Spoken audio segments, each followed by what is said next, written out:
Brasil e no mundo ganha matéria de capa, quinta, 8h40 da noite, aqui na TV Cultura.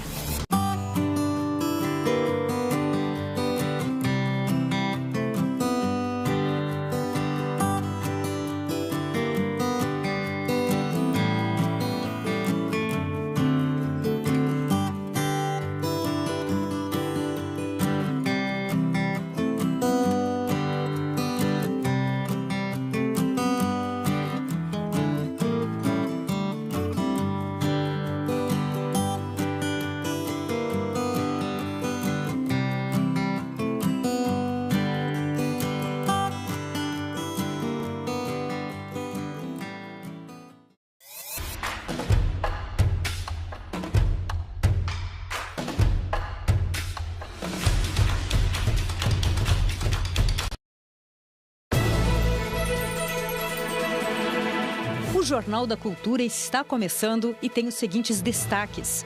18 mil brasileiros morreram com Covid-19 em dezembro. O número é 40% maior que o mês passado. Cerca de 50 países já começaram a vacinar seus cidadãos contra o coronavírus. Nossos vizinhos argentinos começaram a ser imunizados hoje com a Sputnik V. 14 milhões de brasileiros procuram empregos. São 1.300.000 pessoas a mais que o trimestre anterior. Período de chuvas não impede a ação dos desmatadores ilegais na Amazônia. O ser humano já produziu mais de 1 trilhão de toneladas em objetos e ultrapassou a massa de todas as formas de vida do planeta. Morre o estilista Pierre Cardin, o pioneiro da democratização da alta costura. Olá, boa noite. Hoje, aqui na bancada, o médico Paulo Saldiva, professor titular da Faculdade de Medicina da USP, e o empresário Emerson Capaz. E você pode fazer comentários pelo Twitter na hashtag Jornal da Cultura. Políticos e representantes de entidades de classe se solidarizaram a ex-presidente Dilma Rousseff por agressão de Bolsonaro. O presidente, mais uma vez, minimizou o fato da ex-chefe do executivo ter sido torturada durante a ditadura militar. A declaração do presidente Jair Bolsonaro foi dada a apoiadores dentro do Palácio da Alvorada, residência oficial da presidência. Ao falar sobre a ditadura militar que comandou o país por 21 anos entre 1964 e 1985, Bolsonaro colocou em dúvida o fato da ex-presidente Dilma Rousseff ter sido torturada pelo regime. Os caras se vitimizam o tempo todo, fui perseguido. Teve um fato aí, esqueci o nome da pessoa, mas só procurar na internet eu acharia com facilidade, que a Dilma foi torturada, que fraturaram a mandíbula dela. Eu falei, traga o raio-x, de repente vê o calo ósseo. Eu não sou médico, hein? Eu não sou médico. Não, tá certo, até hoje estou aguardando o raio-x aí. Em nota, Dilma Rousseff reafirmou que sua prisão foi ilegal e que foi sim torturada pela ditadura militar. A ex-presidente afirma que Bolsonaro é um sociopata, fascista e tem índole de torturador e que por isso defende a tortura e os próprios torturadores. Para Dilma, o atual presidente é insensível diante da morte e da doença, como tem demonstrado em face dos quase 200 mil mortos causados pela Covid-19. A declaração do presidente Jair Bolsonaro sobre a tortura sofrida pela ex-presidente também gerou reações imediatas entre entidades, aliados e até adversários políticos de Dilma Rousseff. Todos condenaram a atitude de Bolsonaro. O ex-presidente Fernando Henrique Cardoso, principal liderança do PSDB, partido que disputou a hegemonia com o PT da ex-presidente por mais de 20 anos, prestou solidariedade à petista e disse que brincar com a tortura dela ou de qualquer pessoa é inaceitável. E completa, concorde-se ou não com as atitudes políticas das vítimas, passa dos limites. O ex-presidente Lula, padrinho político de Dilma, também se manifestou pelas redes sociais. Para ele, o Brasil perde um pouco de sua humanidade a cada vez que Jair Bolsonaro abre a boca. O presidente da Câmara, Rodrigo Maia, do DEM do Rio de Janeiro, também foi duro ao criticar a declaração. Para o deputado, Bolsonaro não tem dimensão humana. Tortura é debochar da dor do outro. Maia diz ainda que tem diferenças com a ex-presidente, mas que conhece a dimensão do respeito e da dignidade humana. O presidente da OAB, Felipe Santa Cruz, preferiu analisar a situação de outra forma e escreveu: pense em um homem que, no meio de uma onda de feminicídios, debocha de uma mulher presa e torturada. Esse sujeito existe e, pior, preside o Brasil. Essa não foi a primeira vez que Bolsonaro fez ataques do tipo contra Dilma Rousseff. Em 2016, ao votar pelo impeachment da então presidente, Bolsonaro enalteceu a memória do coronel reformado Carlos Alberto Brilhante Ustra, que comandava o DOI-CODE, conhecido centro de tortura em que Dilma foi mantida presa. Pela memória do coronel Carlos Alberto Brilhante Ustra, o pavor de Dilma Rousseff. Boa noite, Capaz. Obrigada pela presença. Boa noite. Doutor Saldiva, boa noite. Boa noite. Doutor Saldiva, tudo indica que quanto mais acuado o presidente fica em relação ao atraso da campanha de vacinação no Brasil, mais ele ataca os seus inimigos. Ontem foram os laboratórios, hoje a ex-presidente Dilma.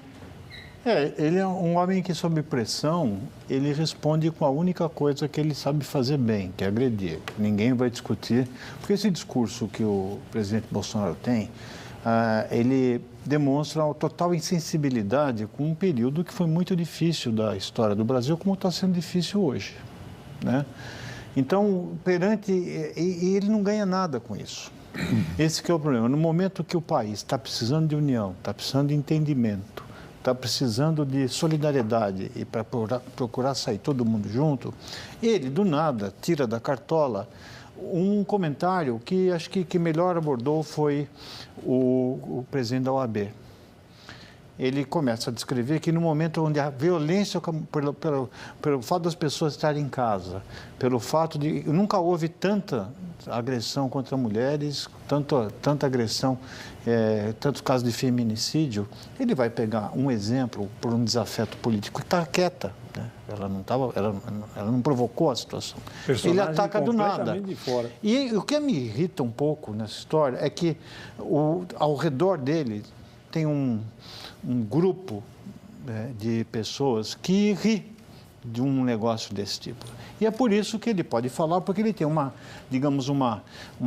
entourage que acha bonito qualquer bobagem que ele fizer. Tanto, e foi isso que ele foi eleito presidente, falando exatamente esses absurdos desde que ele era deputado federal. Capaz, a questão talvez seja se ele deve continuar sendo ouvido, porque parece que há um método nessa estratégia. Ele quer tirar a atenção do que realmente importa. No caso, a vacinação, que o Brasil ainda não tem, né? Estamos atrasados. Pode ter certeza, Ana, que isso é um método. Não é uma coisa assim, hoje eu vou falar uma besteira. Ele fala as besteiras e as barbaridades que ele fala para se manter o tempo inteiro na mídia, esconder os fatos importantes que estão acontecendo na nação, esconder a incompetência total que o governo está demonstrando para administrar a implementação das vacinas no Brasil. Ele faz isso absolutamente de propósito. E não é à toa que, se você olhar uma coleção das frases dele, você fala, não é possível que uma pessoa como essa tenha sido eleita pelo voto do presidente do Brasil. E ele faz um contraponto direita e esquerda, aí ele pega agora e tira do nada uma personagem que estava fora da vida pública, estava lá quieta no canto dela, e ele pega e traz essa personagem, traz outros personagens da política, fica polemizando, e estamos nós falando dele aqui, que não deveríamos estar falando disso, deveríamos estar falando de como nós vamos implementar as vacinas no Brasil, como é que nós vamos fazer, não conseguiram comprar nem seringas, até agora. E estamos nós discutindo a Dilma e outras coisas. Quer dizer, é método, é estratégico. Ele sabe como desviar a atenção dos problemas que estão no colo dele. Além da Fundação Oswaldo Cruz, o Supremo Tribunal Federal também procurou o Instituto Butantan, que desenvolve a Coronavac, para pedir reserva de imunizantes para os próprios funcionários. Em coletiva agora à noite, o Ministério da Saúde afirmou que a vacinação contra a Covid-19 pode iniciar entre 20 de janeiro e 10 de fevereiro. Nas últimas 24 horas, 1.075 pessoas morreram no Brasil. Somente durante o mês de dezembro, o país contabilizou mais de 18 mil mortes por Covid-19. O número é o mais alto desde setembro. Os dados foram reunidos pelo consórcio de veículos de imprensa e mostraram que do dia 1º de dezembro até hoje, o país teve 18.570 óbitos causados pelo novo coronavírus, um aumento de 40% em relação ao mês passado. Manaus voltou a ter alta nos casos de Covid-19, nas internações hospitalares e nos registros de óbitos. No último domingo, 88 pessoas foram hospitalizadas, o maior número desde o mês de maio. 7 dos 11 hospitais particulares estão lotados. 2 deles montaram tendas externas para agilizar o atendimento dos pacientes. A média diária de enterros subiu de 30 para 45 desde o mês de setembro. A ocupação de leitos de UTI reservados a pacientes com Covid-19 em Belo Horizonte também preocupa as autoridades. 80% dos leitos estão ocupados. A taxa é a maior desde o mês de agosto. O governo do Mato Grosso do Sul prorrogou por mais 15 dias o toque de recolher noturno. A intenção é frear a contaminação no estado, que já contabiliza mais de 129 mil casos da Covid-19 e 2 mil óbitos. Em Recife, a prefeitura proibiu qualquer tipo de comércio de quiosques ou ambulantes nas praias durante a virada do ano. Também não poderá haver instalação de cadeiras e mesas nas faixas de areia. A queima de fogos foi cancelada. O setor hoteleiro de Santa Catarina tenta negociar um acordo com a Procuradoria do Estado para receber mais turistas durante a temporada de verão. Em dezembro, o governo estadual chegou a liberar a ocupação máxima no verão. Mas o Ministério Público conseguiu uma liminar proibindo que os estabelecimentos recebam tantos visitantes ao mesmo tempo. A Federação de Hotéis de Santa Catarina se posicionou afirmando que não é possível controlar as reservas, já que são feitas por meio de diferentes plataformas online. Em São Paulo, o prefeito da capital, Bruno Covas, afirmou hoje que a cidade está preparada para realizar a vacinação contra a Covid-19. Segundo Covas, a prefeitura mapeou 3 mil pontos de vacinação e adquiriu todos os insumos necessários para iniciar a campanha. E o Supremo Tribunal Federal fez outro pedido de reserva de 7 mil doses de vacina ao Instituto Butantan, que desenvolve a Coronavac em parceria com o laboratório chinês Sinovac. Ontem, um dos principais secretários do STF foi exonerado depois que um pedido de reserva de imunizantes feito à Fiocruz se tornou público. O Instituto Butantan afirmou que não respondeu ao pedido do STF. Nós procuramos o Supremo Tribunal Federal para comentar sobre o pedido de reserva de vacinas, mas não houve resposta. Capaz, a situação não ficou muito bonita, muito boa para o presidente do Supremo, Luiz Fux. De acordo com o jornal Estado de São Paulo, o médico exonerado por ele sugeriu reservar 4 mil doses de vacinas, mas o STF aumentou o pedido para 7 mil. Se foi isso mesmo, a Suprema Corte precisa se explicar. Não, e o que é pior, esse que foi demitido, o assessor que foi demitido, o funcionário que foi demitido, disse 2 coisas importantes. Primeiro, ele jamais desrespeitou a hierarquia em qualquer decisão que ele teria tomado. O que significa isso? Eu não tomei esta decisão sem consultar o meu superior imediato, e o meu superior imediato provavelmente deve ter consultado o presidente do Supremo. E eram 4 mil, foram para 7 mil vacinas. Agora, o que passa na cabeça desses juízes, desses ministros, em tentar ultrapassar uma fila que nem começou, a vacina nem começou, eles já vão lá botar o pé na porta e dizer, olha, nós aqui precisamos ajudar o Brasil, né? Tragam para cá 7 mil vacinas para nós. É uma coisa inacreditável, né? Os exemplos que a gente tem hoje é inacreditável. Doutor Saldiva? Bom, a gente não está aqui para exprimir opiniões pessoais, cada um tem a sua, baseada na sua visão de mundo. Eu tenho procurado ser neutro ao longo de toda essa vez, todas as vezes que eu estive aqui. Esse pedido dá nojo. Sinceramente, ele dá nojo. Desculpe eu estar me excedendo e falando uma coisa que vai por dentro, que não tem nada da minha especialidade, apenas como conhecedor da alma humana. Ele mostra claramente o sentimento de injustiça. O maior tribunal do país, que devia preservar a Constituição, onde todos são iguais perante a lei, ele tenta fazer um passa-moleque na população brasileira. E então fica difícil quando você olha para as lideranças do Brasil, porque sabe quem está segurando o país, Ana Paula? Desculpe eu falar. São os pequenos. São essas pessoas invisíveis que fizeram o Brasil funcionar apenas pelo dever, pelo sentimento de fazer direito. Eles estão nos hospitais, estão entregando comida nas nossas casas, estão dirigindo os ônibus, estão fazendo a cidade funcionar. enquanto esses senhores se encastelam em seus próprios lugares e canetam privilégios como sempre fizeram ao longo da história recente da República Brasileira. Então, desculpem, mas eu acho que esse é um sentimento que provoca uma certa indignação e que às vezes fica difícil controlar, mesmo no espaço público como esse. Eu peço desculpas aos senhores.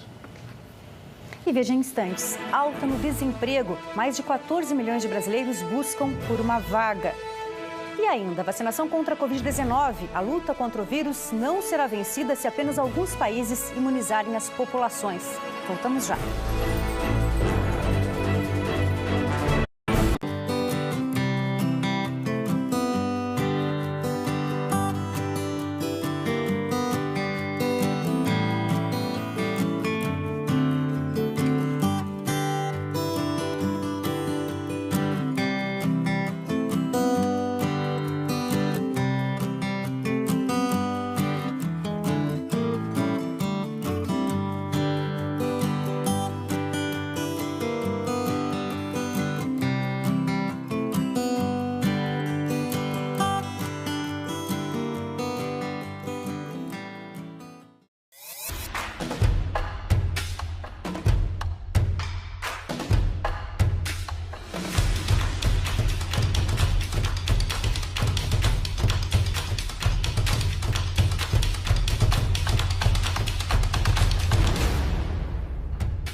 Cultura livre é a atemporalidade. Senta que vou te dar um recado, tudo muda. Poder se expressar livre por aí. Dentro dos olhos meus, eu sei. São caminhos abertos para a canção brasileira. Morreu com muito sonho na cabeça.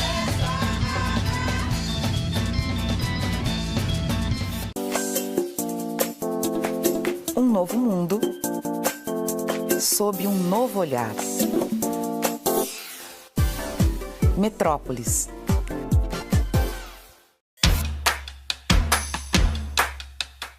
Algo novo todos os dias. tvcultura.com.br é para quem quer saber mais. Mais música, mais arte, mais educação, mais bem-estar, mais notícias. Informação que vale ser compartilhada. Quer saber? tvcultura.com.br. É mais que um site, é cultura. A ciência pode salvar o planeta?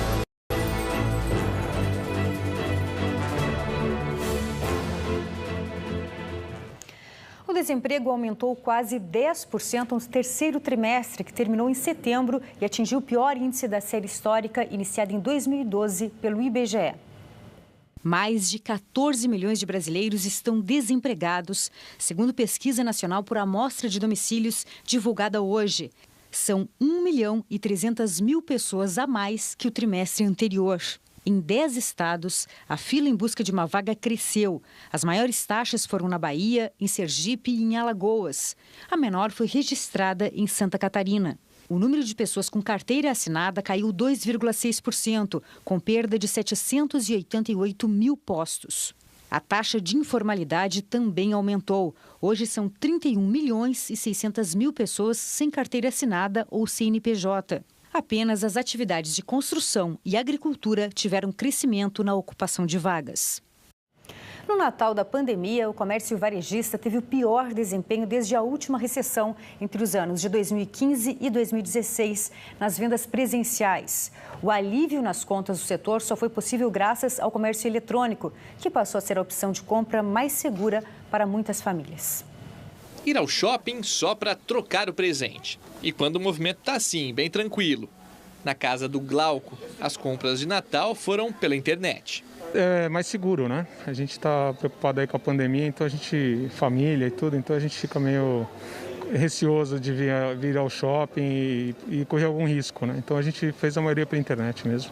As vendas no comércio eletrônico cresceram 15,5% no Natal deste ano, em comparação com 2019, segundo o índice Cielo do Varejo Ampliado.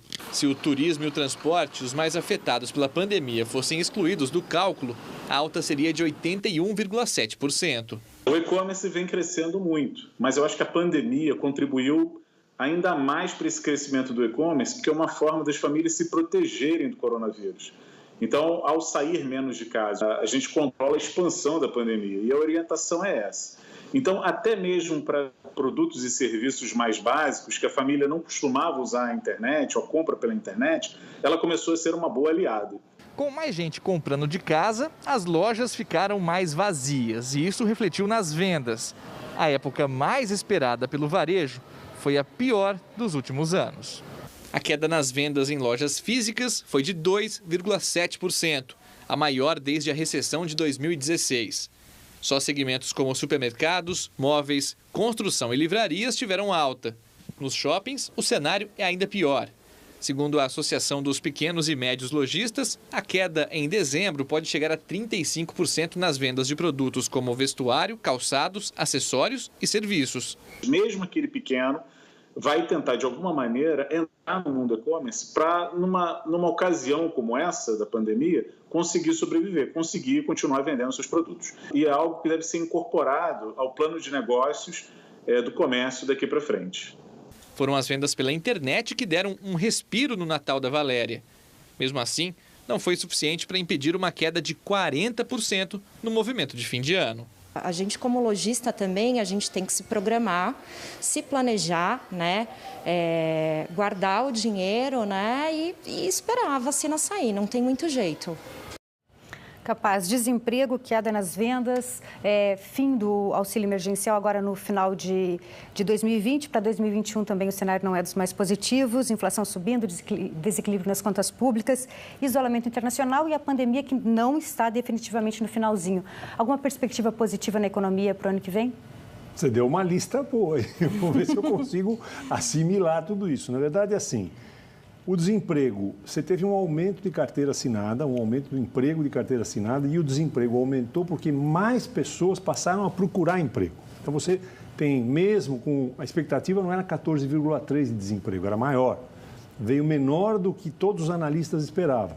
Por quê? Teve contratações acontecendo, mas a taxa de desemprego subiu. Ela sobe porque mais pessoas, segundo a estimativa aqui, a CAGED, que é quem contabiliza os empregos, quanto mais pessoas procuram, maior é o nível que eles conseguem medir. Então, você tem mais gente já percebendo que está diminuindo o seguro, o Corona Voucher vai diminuir, ele começa a ver alguns que, por exemplo, perderam parentes, estavam em casa e agora começam a sair atrás de emprego. Então, a taxa aumenta. Nos shoppings, a mesma coisa. Segundo a Abrace, que é a Associação Brasileira de Shopping Centers, vinha caindo 25%. As vendas agora, no finalzinho, é que deram uma levantada nesse final de ano, não fosse esses 3 dias fechados, eles fizeram uma contabilização final de 12% de queda. Então, você vê uma expectativa de retomada começando, você vê uma melhora com perspectiva, mas sem vacina as coisas vão continuar patinando. E, vejam, o problema é que o Saldiva colocou muito bem. Quem está levando nas costas isso são os pequenos. Quem está conseguindo salvar o Brasil até agora são essas pessoas que estão conseguindo fazer milagres de uma economia que sofre muito com a incompetência do governo. O governo, na verdade, devia estar nos ajudando a sair da crise e está encalacrando o país mais ainda. Nós não vamos conseguir retomar tão rapidamente porque exatamente a vacina vai demorar mais do que em outros países que já estão... A Inglaterra começando a 2ª dose de vacina e nós não sabemos nem como comprar seringa aqui. Uhum. Doutor Saldiva, falando em inflação, vai pesar no bolso do consumidor agora no começo do ano os reajustes dos planos de saúde que ficaram suspensos durante 4 meses agora em 2020. Quais devem ser as consequências imediatas desse reajuste retroativo nas famílias brasileiras durante a pandemia? Bom, já há uma dúvida grande sobre a subsistência e a permanência dos planos de saúde, porque os custos estão ficando extremamente altos, porque a aposta dos planos de saúde, a saúde complementar, como é dito, ela está ficando cada vez mais cara. Então, o que o Brasil fez, ou seja, o número de pessoas que está saindo dos planos de saúde e migrando para o sistema único é muito grande. E com isso, obviamente, que a mensalidade vai subir. Essa é uma crise mundial, porque, por exemplo, vamos pegar os Estados Unidos, que apostou num sistema parecido com esse, que a gente estava querendo migrar de uma saúde de qualidade predominantemente privada.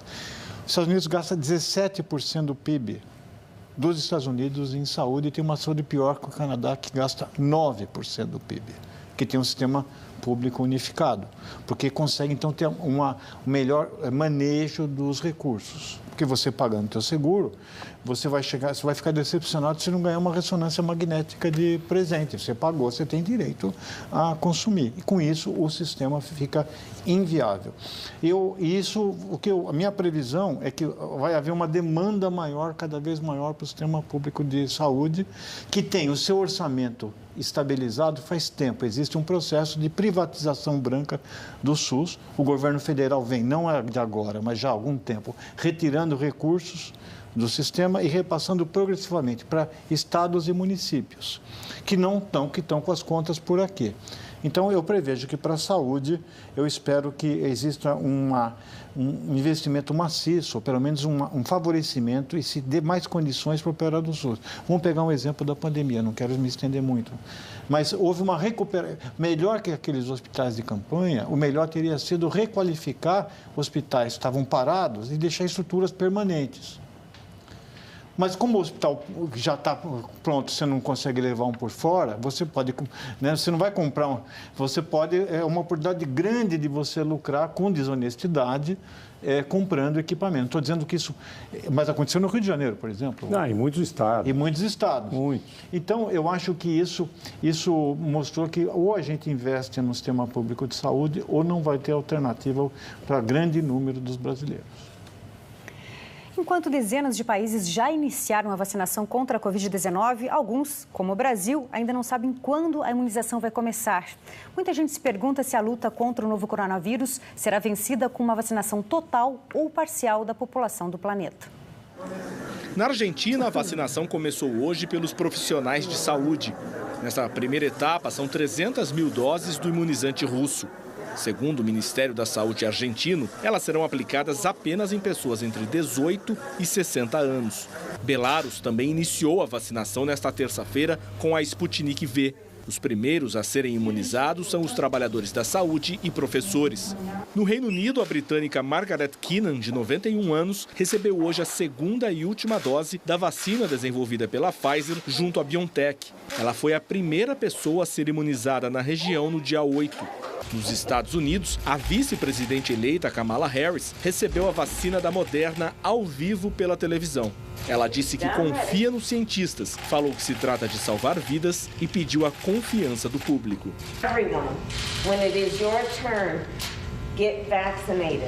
Cerca de 50 países já iniciaram a imunização. Uma vez que o mundo é globalizado, uma vez que nós estamos falando de uma epidemia, ou seja, o vírus já tomou proporções mundiais há muitos meses. Então, o ideal é que a vacinação começasse relativamente no mesmo momento no mundo inteiro. Nos últimos dias, um novo desafio se somou à corrida pela vacina. Com uma nova linhagem do coronavírus circulando pelo mundo, nenhum local estará seguro enquanto toda a população não estiver protegida. A lógica é simples. Mesmo que um país atinja 100% de imunização, não impedirá que novas versões do vírus apareçam em outros lugares. As mutações ocorrem no vírus. Com ou sem o uso de vacina, as mutações ocorrem, elas ocorrem aleatoriamente. E essa mutação, de uma forma aleatória, pode conferir resistência àquela vacina que está sendo aplicada ou àquelas vacinas que estão sendo aplicadas. Se nós não conseguimos cobrir toda a população da Terra com a vacina, nas populações não cobertas pela vacina, esse vírus continuará vivendo e provavelmente mutando. Na medida em que essas mutações sejam muito grandes e o vírus se transforme numa nova entidade, eles voltarão a assombrar a Terra. Essa que é a questão. Com novos elementos na já complexa equação de combate à pandemia, os esforços da Organização Mundial da Saúde para levar a vacina aos países pobres ganham mais importância. Segundo a OMS, os acordos do projeto COVAX Facility somam quase 2 bilhões de doses de vários imunizantes. A quantidade seria suficiente para imunizar grupos vulneráveis de todos os países participantes no primeiro semestre do ano que vem. O cenário é um cenário de risco constante. E então, o que nós temos que perseguir? Que o mundo que consegue se vacinar se preocupe em vacinar o mundo que não conseguirá se vacinar porque não tem dinheiro. E isso não é caridade. Isso é conseguir fazer com que o vírus pare de circular no mundo. Doutor Saldiva, a vacina é garantia de que uma doença infecciosa vai ser eliminada ou erradicada de vez? Não. A varíola foi. A varíola, o último caso de varíola, ela foi documentada em 1880 numa criança em Bangladesh, com esforço de décadas. Mas, por exemplo, tem vacinas muito importantes para poliomielite, eficientes há décadas. Tem vacina para sarampo há décadas. E não se conseguiu justamente por isso, por você não conseguir vacinar o mundo como um todo. E, por sorte nossa, porque esse vírus que tem hoje, ele é um RNA vírus, ele tem uma fita simples. E ele então, é muito fácil, ele não tem uma outra fita para que seja dominante, ele que possa dar mais estabilidade ao vírus. E o RNA é mais vulnerável à ação de mutações. Por sorte, ele tem algumas enzimas de reparo, quer dizer, sai bobagem e você repara. Por exemplo, o vírus da influenza, ele muta muito fácil. Todo ano você tem que tomar vacina para evitar que novos subtipos circulem. Então, é certo que nós vamos ter só segurança, quanto menos vírus circulando tem, menor a chance de ter mutações e maior a segurança do mundo. E então, só que não vai ter esse desejo, que é lógico, ele tem um quê de utópico, porque eu não acho que vai acontecer. O que está acontecendo é uma corrida, sabe o filme, eu já usei essa figura, afundou o Titanic, né? Tem gente que da primeira classe querendo pular nos outros, é o nosso Supremo, né? O Supremo Tribunal quer passar na frente dos outros, que estavam na frente deles.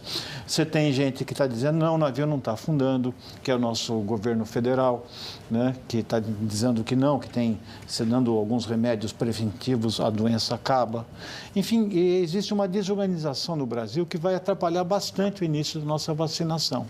Então, mesmo o Brasil no consórcio da COVAX, ele entrou com a dose minoritária, porque nunca apostamos definitivamente numa estratégia vacinal. E se tivesse a vacina, depende de onde foi produzido também. E, quer dizer, existe geopolítica com doença que não devia existir. Então, eu acho que só vai ser possível, sim, essa segurança no planeta se tiver menos vírus se replicando, diminui a chance de mutação, mas pode ser que ele pode estar circulando num bicho, num morcego ou num camelídeo, como aconteceu no Oriente Médio, na Arábia Saudita, um beta-coronavírus em 2012, e de repente você vai lá e ele pula para um ser humano e vai ficar muito feliz, porque tem muito mais humano que camelo, e o camelo não pega avião e viaja para o mundo inteiro.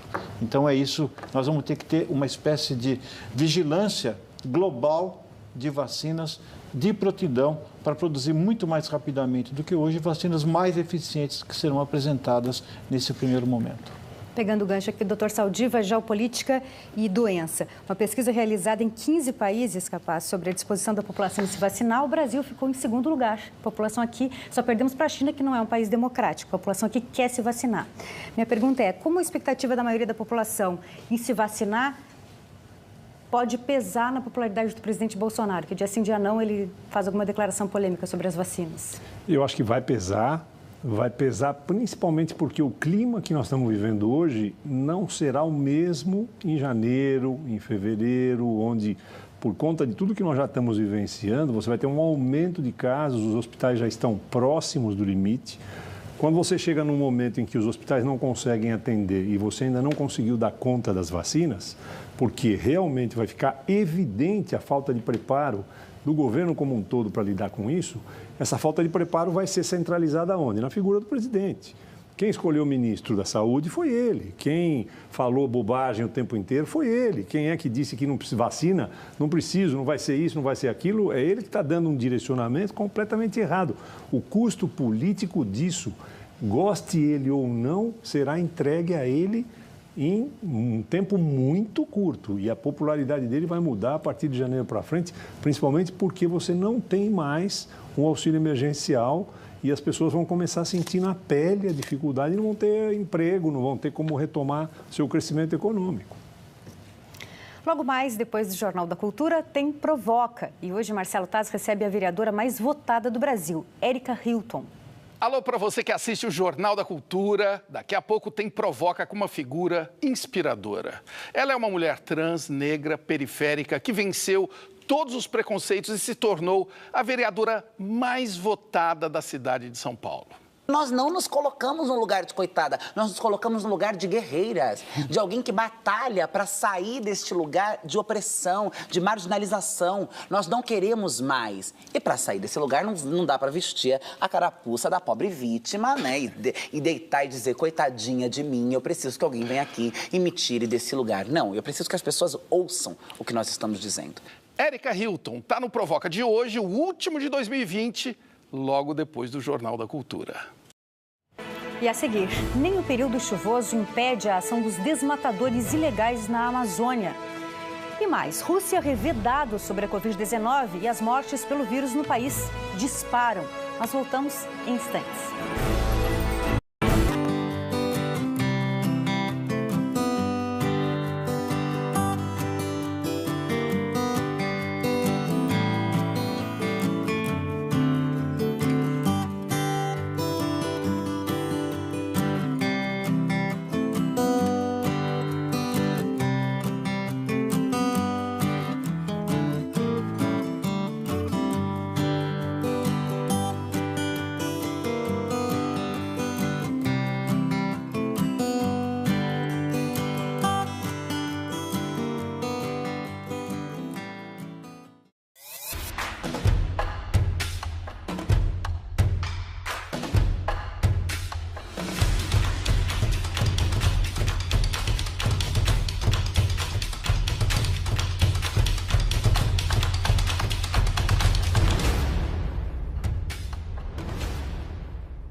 Cultura livre é a atemporalidade.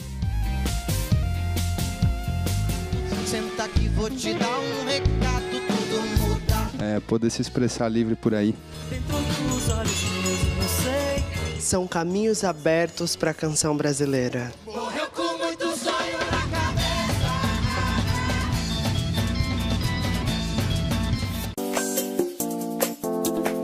Um novo mundo sob um novo olhar. Metrópolis.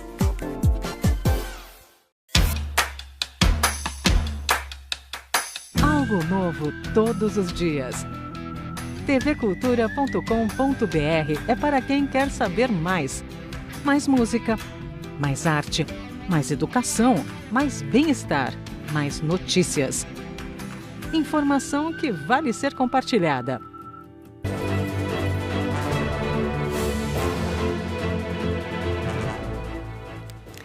O desmatamento na Amazônia não para e nem mesmo a estação chuvosa, que se estende de novembro a março, tem impedido a ação dos desmatadores ilegais.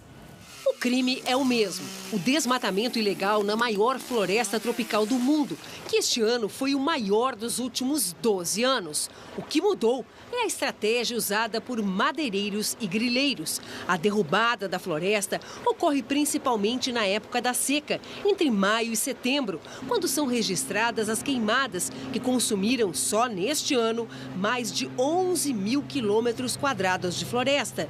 Mas desde 2018, o desmatamento e a invasão de áreas públicas e protegidas vem ocorrendo também no período de chuvas que vivemos agora iniciado em novembro, com duração até março. Se entra na floresta numa área pública, portanto patrimônio dos brasileiros, né? E essa área geralmente é retirada a madeira de maior valor, aquela área depois é derrubada, porque fica mais fácil, né? Então fica uma maçaroca de vegetação esmagada, isso facilita o resto da derrubada e é deixado para secar durante alguns meses ou semanas e se coloca fogo. Até agora, a ação dos criminosos era facilitada pela instabilidade do tempo. Existe, sim, bastante evidência que muitos fazem isso para tentar evitar a detecção por satélites, né? Devido a uma grande cobertura de nuvens. Este mês, o sistema DETER, que monitora o desmatamento em tempo real na Amazônia, foi aperfeiçoado. A nova tecnologia usa satélites que conseguem captar imagens, mesmo em áreas cobertas pelas nuvens. Essa versão do DETER, com base em imagens de radar, poderá ser usada pela fiscalização do IBAMA. Mas a ciência, sozinha, não será capaz de deter o avanço do desmatamento. Lógico, sempre pode-se melhorar o sistema de monitoramento, lógico que se pode, mas essa não é a razão principal por que nós não estamos tendo sucesso na fiscalização, por que os desmatamentos aumentam, explodiram em 2019, aumentaram mais ainda em 2020. Isso tem a ver com o fato que a fiscalização está muito ineficiente. Os criminosos ambientais estão se sentindo empoderados. Eles sentem-se que o governo federal apoia, o ministro do Meio Ambiente apoia o crime ambiental. No último dia 23, atendendo uma ação da Rede Sustentabilidade, o Supremo Tribunal Federal cobrou do presidente da República, Jair Bolsonaro, e do ministro do Meio Ambiente, Ricardo Salles, os dados anuais e as medidas adotadas para combater o desmatamento na Amazônia. O governo nega a omissão no combate às ações ilegais. A gente precisa ter um plano de longo prazo, que nós não temos mais, para a região, onde a floresta é incluída no processo de desenvolvimento sustentável e no desenvolvimento econômico, inclusive, né? Sem esse processo de plano de desenvolvimento para a Amazônia, nós não vamos conseguir simplesmente um melhor futuro só parando o desmatamento ou combatendo os incêndios. Doutor Saldiva, cientistas alertam que os dados sobre a degradação da Amazônia dariam uma dimensão mais correta da perda da floresta, porque os dados do desmatamento consideram apenas o corte das árvores. A minha pergunta é o seguinte: quais as implicações de não sabermos exatamente o que se passa na Amazônia? Não, a gente sabe o que está se passando na Amazônia. É que mesmo sabendo, não se toma atitude por uma questão, digamos, também com um certo componente ideológico. E também de um certo grau de desinformação. Vamos pegar um exemplo. Pega o PIB de Serra Pelada quando tinha ouro. Devia ser altíssimo. Quando tirou todo o ouro, virou o quê? Zero. Ou seja, não era um PIB real. Você trocava, você estava levando coisas para outro lugar. Quando você destrói a floresta e não a utiliza economicamente, além da questão ambiental, você perpetua a pobreza. Porque você está levando embora a riqueza sem colocar nada em investimento em torno. Então, se não houver um meio de fazer a floresta ser economicamente viável através de uma agricultura sustentável ou de extração ou de bioprospecção de produtos ou de turismo, o que vai acontecer? Você vai ter um pseudo-ganho, coloca uma pastagem depois no lugar, aonde o recurso não fica ali. Ela vai para alguém que está produzindo e que está administrando essa fazenda de longe. Então, você está retirando e condenando aquela região à pobreza permanente.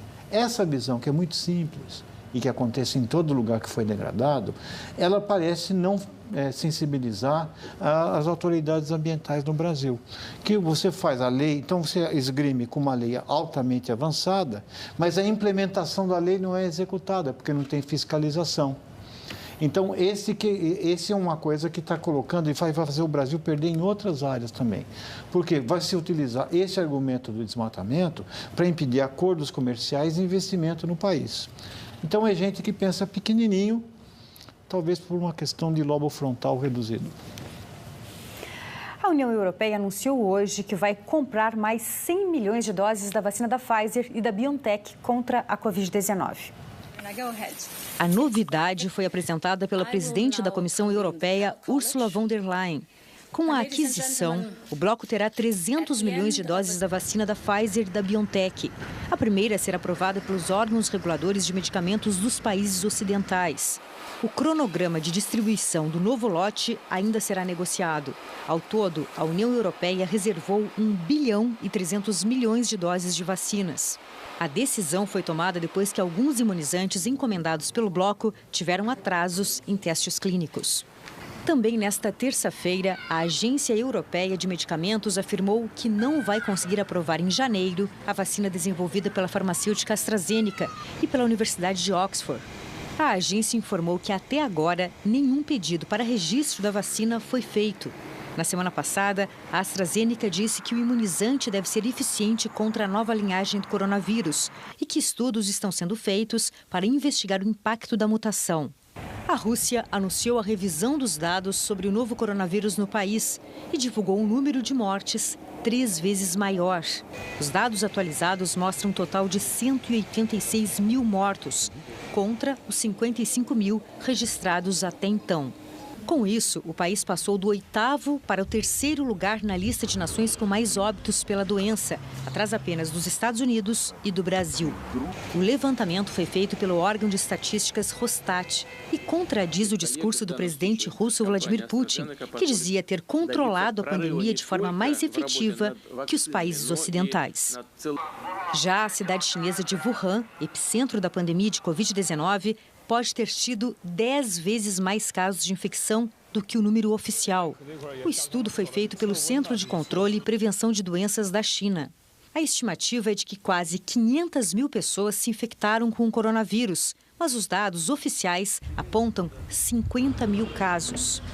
Os pesquisadores chegaram à estimativa a partir de amostras de sangue de milhares de pessoas em várias cidades. Mas eles não informaram se o estudo foi publicado em revistas científicas. É a confirmação da suspeita mundial de que tanto Rússia como China escamotearam os números da pandemia, né, Capaz?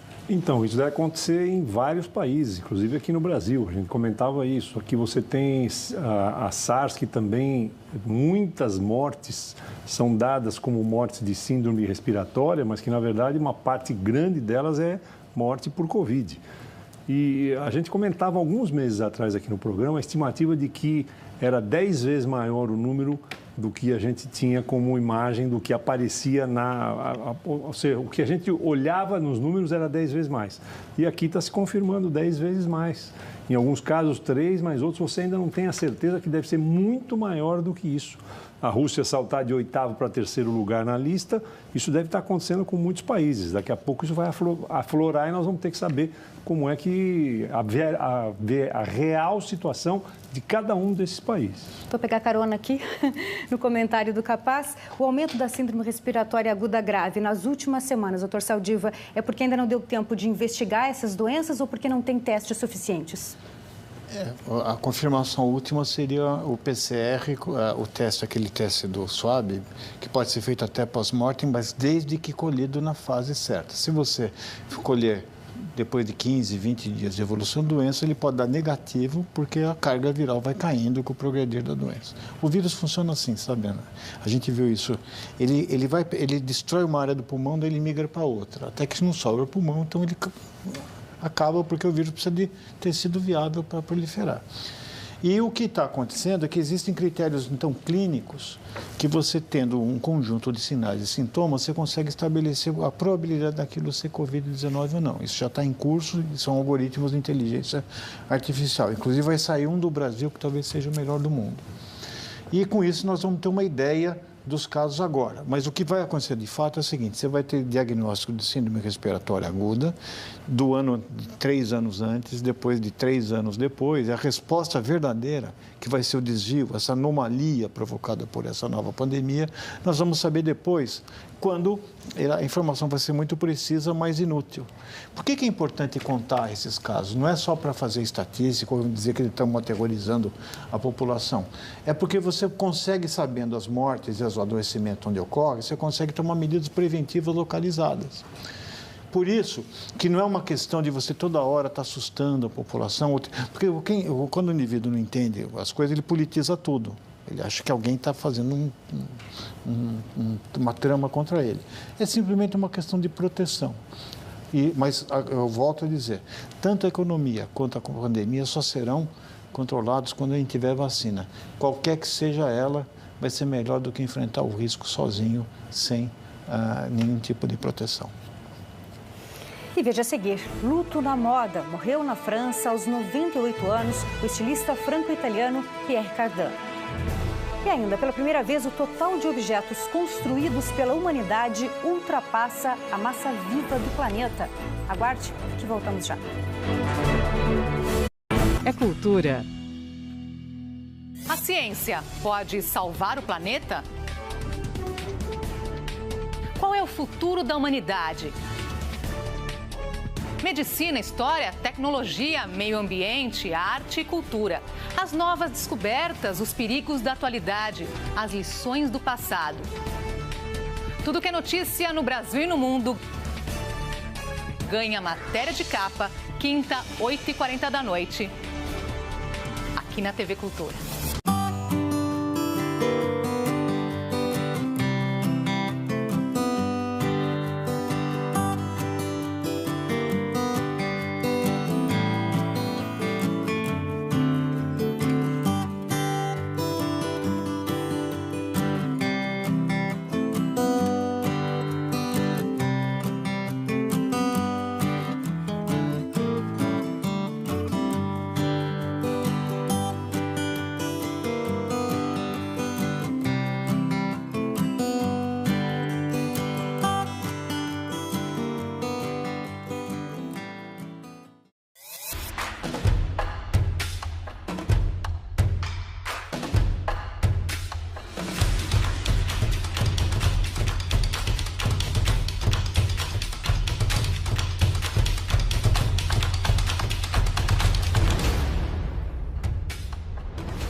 Cultura livre é a atemporalidade. Senta aqui, vou te dar um recado, tudo muda. Poder se expressar livre por aí. Dentro dos olhos meus, não sei. São caminhos abertos para a canção brasileira. Morreu com muito sonho na cabeça.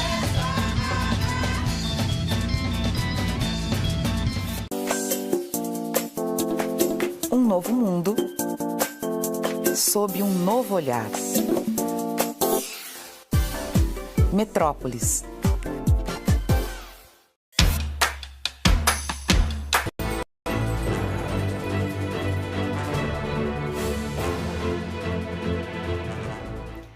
Morreu hoje, em Paris, aos 98 anos, Pierre Cardin, o estilista pioneiro da democratização da alta costura. A causa não foi revelada. Filho de imigrantes italianos, Piero Constante Cardo, ou simplesmente Pierre Cardin, nasceu em 1922, perto de Veneza, no norte da Itália.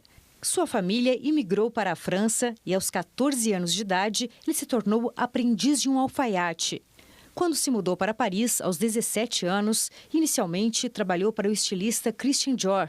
Aos 28 anos de idade, fundou sua própria marca.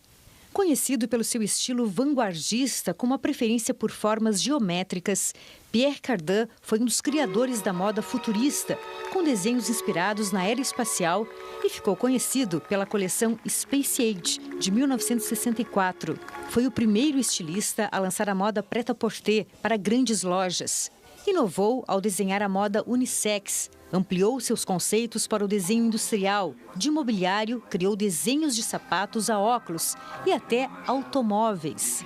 Os desenhos de Cardin vestiram várias estrelas em diversos filmes do cinema e no teatro. Mentor de jovens desenhistas de moda, nunca perdeu o fôlego para criar. Tudo que o ser humano já construiu acaba de ultrapassar a massa de todas as formas de vida na Terra. São mais de 1 trilhão de toneladas. Para produzir tudo isso, extraímos recursos naturais que são limitados e provocamos o desequilíbrio. De um lado, prédios, pontes, viadutos e inúmeras outras estruturas nas cidades ao redor do mundo. Do outro, animais, plantas, micro-organismos, domesticados ou nos ecossistemas onde pulsa a vida. A massa de todas as criações humanas foi comparada com a dos seres vivos do planeta no levantamento liderado por pesquisadores israelenses e publicado na revista Nature. A primeira ultrapassou a marca de 1,1 trilhão de tonelada em 2020.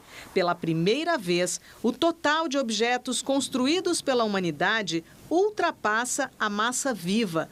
A quantidade de plásticos que teve aumento de uso com a pandemia já equivale ao dobro do total de animais. O peso dos prédios e estradas supera o de árvores e arbustos. E os cientistas nem consideraram objetos que ainda vão virar lixo. Se entrassem na conta, a virada teria ocorrido em 2013. O estudo considerou todos os países e todos os campos da indústria. Isso nos traz uma responsabilidade muito grande sobre o que fazer com isso, sobre como se relacionar com o meio ambiente, com as florestas tropicais como a Amazônia, com a questão de plásticos que estamos jogando no oceano a uma taxa absurdamente alta. Nós estamos desregulando o sistema que mantém a vida no nosso planeta.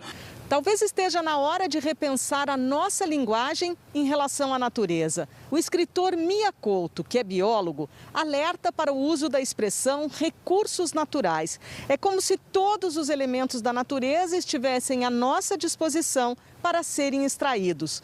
Nós somos parte da natureza e dependemos dela para viver, mas o nosso atual sistema socioeconômico ignora isso. Leva à escassez de água limpa, à poluição do ar e ao reforço das desigualdades sociais. Nós estamos criando um planeta cada vez mais entupido de coisas, mas o pior é que essas coisas não são produzidas igualmente por todos nós. Enquanto um indiano tem um consumo de 2 toneladas per capita por ano ao longo da sua vida, um norte-americano ou um canadense tem um consumo de 25 toneladas per capita. Nós não vamos ter um planeta mais equilibrado se nós não enfrentarmos o problema das desigualdades. O professor da USP ressalta ainda a necessidade de mudar parâmetros econômicos para manter a base que sustenta a vida no planeta. Se você pega as maiores 1.600 empresas globais, se elas tivessem que pagar pelo lixo que produzem, pelo uso da biodiversidade, pela poluição do ar, os lucros dessas empresas, se elas tivessem que pagar por isso, cairia a zero. Essa talvez seja a maior demonstração do quanto nós precisamos mudar o nosso sistema econômico para que seja um sistema que regenere os tecidos naturais e também sociais que até aqui o crescimento econômico sistematicamente tem destruído. Começar a cobrar pelo uso dos recursos naturais pode ser, então, um caminho para o reequilíbrio? Eu não sei se a cobrança, mais do que a cobrança, você sabe o que eu acho, Ana? É uma questão de conscientização. É urgente que nós todos, empresários, cidadãos, pessoas, tenhamos noção clara de que, por exemplo, resíduos, lixo do que a gente consome, Resíduos sólidos, o que a gente faz com o nosso lixo, como é que a gente controla isso, para onde vai isso? Você olha, os oceanos estão empesteados de garrafas plásticas, garrafas PET, as pessoas jogam isso na rua. Não é só empresas, é uma consciência humana. O planeta Terra é único. Isso está demonstrado, 1,1 trilhão de toneladas a mais. Ou seja, e ele disse aqui na matéria, o nível, se comparar a Índia com o consumo do indiano com o consumo dos países mais desenvolvidos, se o nível melhorar de vida, nós vamos precisar de 3 planetas Terras. Ainda bem que você tem uma desigualdade muito grande, porque a Terra não ia aguentar. A Terra é única. Então, para melhorar a qualidade das pessoas de vida e consumo, é preciso aumentar a conscientização de que nós vivemos num lugar único, nosso. Nós temos que preservar a nossa casa. Nossa casa se chama planeta Terra. Ainda dá para reverter todo esse processo de destruição, doutor Saldiva, ou algumas variáveis já chegaram àquele temido ponto de não retorno? Algumas variáveis chegaram ao ponto de não retorno. Já houve extinção de várias espécies, a temperatura vai se alterar para sempre durante um tempo bastante longo e a escassez de água e a proliferação de agentes infecciosos, ela veio para ficar. Talvez o maior problema seja a gente saber que nós estamos sendo induzidos a consumir mais do que a gente precisa. Nós somos convencidos de que a gente precisa ter coisas que se renovam constantemente. O problema é quando você conseguiu comprar aquela coisa que vai te trazer feliz, já saiu o modelo novo e aquilo que você não está pagando ainda virou um subnitrato de pó de mico. Você sente que não funciona para nada. Acho que a maior reforma vai ter que ser nossa mesmo e eu espero que esse medo que sentimos hoje nos façamos refletir sobre o que é essencial, o que é importante para a gente continuar vivendo. Agradecemos muito a presença do médico Paulo Saldiva e do empresário Emerson Capaz. Sempre um prazer, senhores. Obrigado. Prazer. E nós terminamos esta edição de hoje com o clipe da música Lockdown, lançado recentemente pelo guitarrista Tony Babalu. O vídeo foi produzido e editado por Karen Holtz e expressa os momentos confusos e inseguros que vivemos nesta pandemia e também a saudade de ser livre.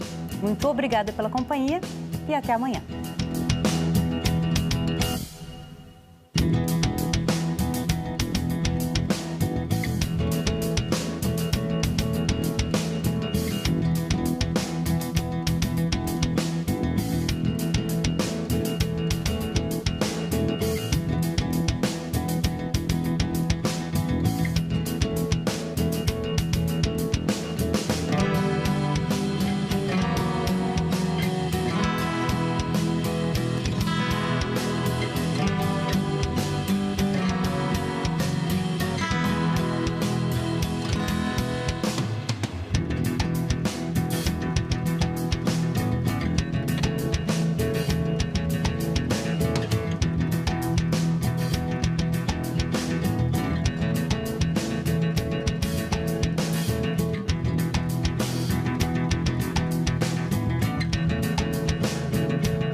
Pode salvar o planeta?